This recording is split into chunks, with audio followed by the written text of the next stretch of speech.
ঝেপে বৃষ্টি কলকাতায়, ঘন ঘন পড়ল বাজ। শুক্রবারের দুপুরে প্রবল বর্ষণ কলকাতায়। প্রাক কালীপুজোর কলকাতার দুপুরেই নেমে আসে রাতের অন্ধকার। কলকাতা এবং সংলগ্ন অঞ্চলে প্রবল বৃষ্টিপাতে জল জমা শুরু। আবহাওয়া দপ্তর যদিও জানাচ্ছে পশ্চিমবঙ্গ থেকে ধীরে ধীরে বিদায় নেওয়া শুরু করেছে বর্ষা, কিন্তু শুক্রবারের বৃষ্টিতে কলকাতায় ফের জল জমার আতঙ্ক সাধারণ মানুষের মনে। মৌসুমী বায়ু ফিরে যাচ্ছে, বৃষ্টিপাত কমতে শুরু করবে, কিন্তু আবহাওয়া পুরোপুরি বদল কবে আসবে তা এখনো বলতে পারল না আলিপুর আবহাওয়া দপ্তর। বরং পূর্বাভাস দেওয়া হলো আগামী কয়েকদিন ভারী বৃষ্টি না হলেও দক্ষিণবঙ্গের একাধিক জেলায় হালকা থেকে মাঝারি বৃষ্টিপাত চলবে। উত্তরে কিছুটা বৃষ্টি কমবে, কিন্তু শীত কবে থেকে পড়বে বা আগাম পড়বে কিনা সে নিয়ে কিছুই ইঙ্গিত দেয়নি আবহাওয়াবিদরা। দুর্গাপুজো মিটতেই ফের অ্যাকশন মোডে ইডি। পুরো নিয়োগ দুর্নীতিতে একসঙ্গে 7 জায়গায় চলে তল্লাশি। ইডির দল হানা দিল রাজ্যের দমকল মন্ত্রী সুজিত বসুর অফিস সহ একাধিক ঠিকানায়। এর আগে 2024 সালে সুজিতের বাড়িতে তল্লাশি চালিয়েছিল ইডি। সেই সময় তার মোবাইল বাজেয়াপ্ত হয়েছিল।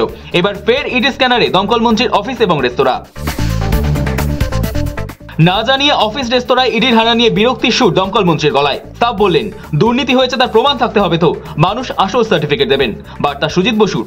তো দুর্নীতি অনেক কিছু বলেছে, প্রমাণ থাকতে হবে। তো আমি আপনার নামে বলে দিলাম দুর্নীতি করেছে, আর এখানকার মানুষ জানে সব থেকে বেশি। আমার সার্টিফিকেট এখানকার মানুষ।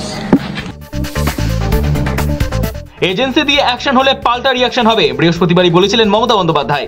মুখ্যমন্ত্রীর সেই হুঁশিয়ারি 24 ঘন্টা কাটতে না কাটতেই শুক্রবার সকাল থেকে কলকাতার বিভিন্ন প্রান্তে দাপিয়ে বেড়ালো ইডি। জানিয়ে প্রশ্ন তুলল তৃণমূল, তুঙ্গে বিজেপি তৃণমূল তরজা।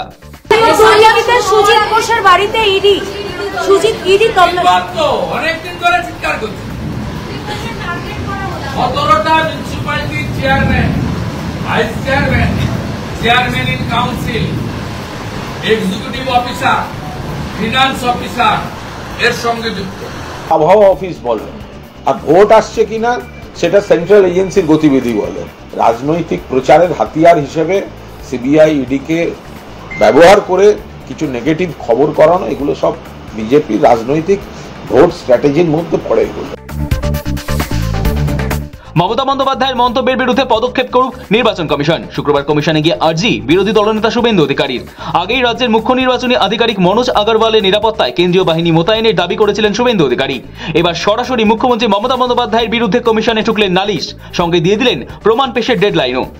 দুর্নীতির সঙ্গে সবাই জানে আমরা ক্রমশ, আপনি যদি সোমবারের মধ্যে মনোজ আগরওয়াল মহোদয়ের দুর্নীতি প্রকাশ করতে না পারেন, আপনার আইএস আইপিএস অফিসারদের, আপনার সিওমো স্টাফদের দুর্নীতি আমরা আজকে কিছুটা বললাম, বাকিটাও ভবিষ্যতে বলব।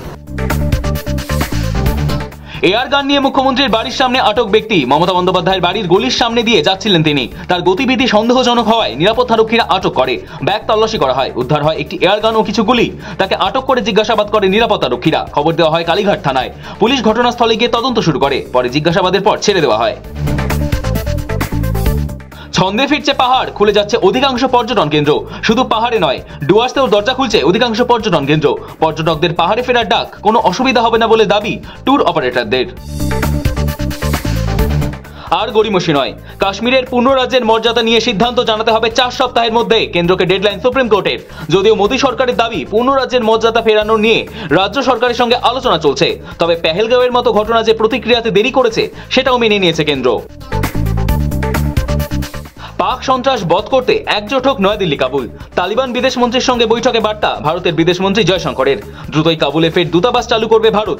আফগানিস্তানের স্বাস্থ্য খাতে 6টি নতুন প্রকল্প শুরু করা হবে ভারতের তরফে বন্ধুত্বের নিদর্শন হিসেবে। দেওয়া হবে 20টি অ্যাম্বুলেন্স, এমআরআই ও সিটি স্ক্যান মেশিন। এছাড়াও ক্যান্সারের ওষুধ দেওয়া হবে আফগানিস্তানকে। বার্তা নয়াদিল্লির।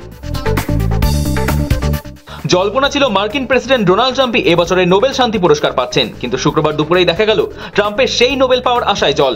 ট্রাম্পের কপালে শিখে ছিল না। শান্তির জন্য পুরস্কৃত ভেনেজুয়েলার মারিয়া করিনা মাচাদো। ভেনেজুয়েলার লৌহমানবী হিসেবে পরিচিত মারিয়া স্বৈরাচারী শাসনের বিরুদ্ধে দীর্ঘ লড়াই করে আসছেন। গণতন্ত্র ও মানবাধিকারের পক্ষে তার নিরলস সংগ্রামের জন্য এই সম্মান।